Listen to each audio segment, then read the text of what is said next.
السلام علیکم ناظرین۔ قرآن جو قوموں کو زندہ کرنے کے لیے آیا تھا، اس کو ہم نے مردوں اور قبرستانوں کو سنانے تک محدود کر دیا ہے۔ ہر وہ راستہ جو رب تک لے جائے اسے تھامے رہیں۔ اپنے آنسو خود پوچھنے سے، خود کو ہی تسلی دینے سے دل بڑا مضبوط ہونے لگتا ہے۔ پھر تنہائیاں راس آنے لگتی ہیں اور لوگوں کے رویے تکلیف بھی نہیں دیتے۔ جب لوگ کہتے ہیں بس کچھ اور سال صبر کر لو، پھر سب ٹھیک ہو جائے گا، انہیں کون بتائے یہ کچھ سال کرتے کرتے خوبصورت سال تباہ ہو جاتے ہیں۔ ہم اندر سے مر جاتے ہیں، بہت سی تلخیاں ہمارے اندر گھر کر جاتی ہیں اور مثبت سوچنے کے قابل نہیں رہتے۔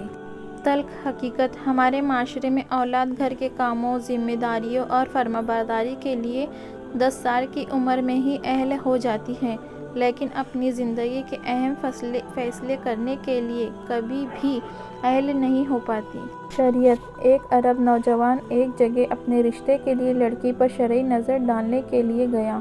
لڑکا بیٹھک میں لڑکی کے باپ کے ساتھ بیٹھا تھا کہ نقاب پہنے ہوئے ایک پردے دار لڑکی اندر آئی۔ لمحہ بھر کے لیے لڑکے کو بغور دیکھا اور کچھ کہے بغیر واپس چلی گئی۔ نوجوان نے لڑکی کے باپ سے شکوہ کرتے ہوئے کہا، اس نے تو نقاب نہیں ہٹایا اور نہ ہی میں نے دیکھا۔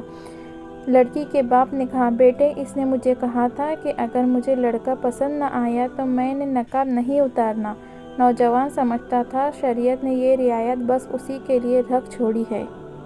پڑھ کر نماز بھی خالق تیرا مقروض ہوں میں، جسم تو پڑھتا ہے خیالوں میں قضا ہوتی ہے۔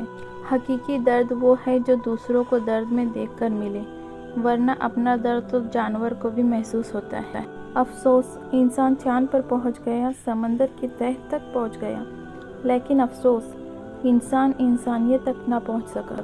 انسان کی انسانیت تب ختم ہوتی ہے جب اسے دوسروں کے دکھوں پر ہنسی آنے لگے۔ زندگی ملی تھی رب کی عبادت کرنے کے لیے، پر وقت گزر رہا ہے کاغذ کے ٹکڑے کمانے کے لیے۔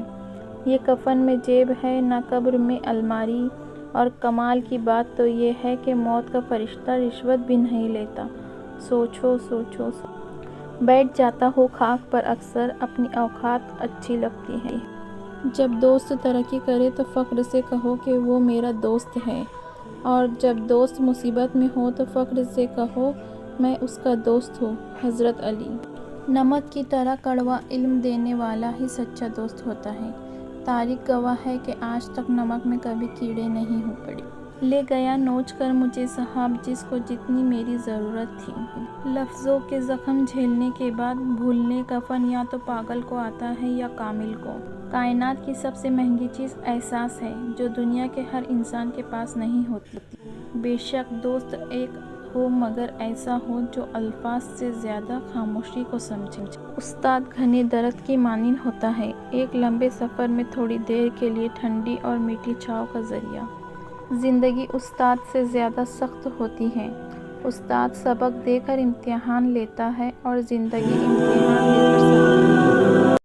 بے بس ہے آنکھ آنسو کے سامنے، دل دماغ کے سامنے، زندگی موت کے سامنے، انسان قدرت کے سامنے۔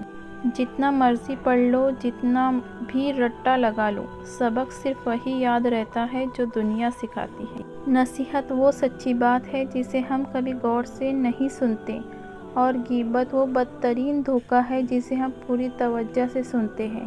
بچپن سے یہی سنتا آیا ہوں کہ داڑھی رکھنا سنت ہے، پر میں نے کبھی کسی کو یہ کہتے نہیں سنا کہ سچ بولنا سنت ہے، وعدہ نبھانا سنت ہے، ہمسایوں کے حقوق کا خیال رکھنا سنت ہے، ناپ تول میں کمی بیشی نہ کرنا سنت ہے، کسی سے بدسلوکی نہ کرنا سنت ہے، خلق خدا کی خدمت کرنا سنت ہے۔